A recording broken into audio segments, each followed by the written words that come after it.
Di level pengusaha ini banyak yang harus dipikirin, dari kesejahteraan karyawannya, ya. Ini gimana nih cara manage perusahaan 10 orang, cara manage perusahaan 45 orang, cara manage perusahaan 100 orang tuh berbeda. Struktur permodalannya seperti apa. Dan ini levelnya banyak, ya. Ketika lu jadi pengusaha, ya, lu mulai mengerti tadi yang gue sebut antara leverage waktu orang, lu udah nggak tukar nih waktunya untuk uang lagi, dan lu leverage capital lu sendiri, capital yang di-generate dari bisnisnya, dan bahkan juga capital orang, ya. Capital orang ini siapa? Ini gua akan masuk ke level keempat. Level keempat dari tangga kapitalisme ya, piramid lah gue sebut ya, piramid kapitalisme ini level 4 adalah investor. Mereka bukan pembangun sistem lagi, mereka sudah naik kelas, mereka adalah pemilik dari sistem. Investor tuh nggak bekerja, dia nggak datang ke kantor, ya. Investor itu bukan datang untuk mempekerjakan sistemnya, tapi memiliki sistemnya, dia beli sistemnya. Mereka udah mendapatkan pendapatan pasif dari kepemilikan bisnis, mereka sudah tidak bekerja. Mereka mulai bermain di game modal, ya. Bukan cuma sekedar tukar waktunya lagi, tapi mereka main mulai di pasar modal.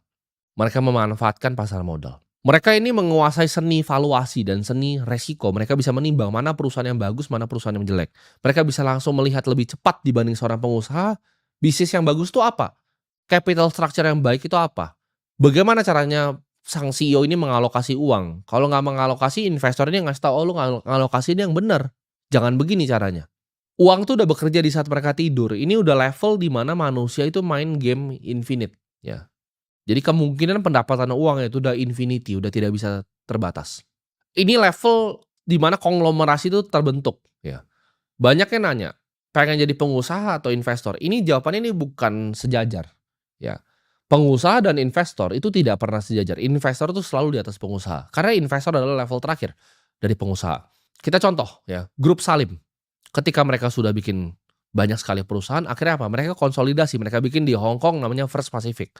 Ini konglomerasi seperti Berkshire Hathaway, mirip. Jadi mereka berinvestasi di banyak perusahaan, di tambang, di energi, di Singapura, data center di Indonesia. Ketika bisnis-bisnis sudah jalan, mereka naik kelas menjadi seorang investor. Sama seperti grup Jarum, ketika sudah jadi Jarum, mereka jadi investor, Polytron, BCA.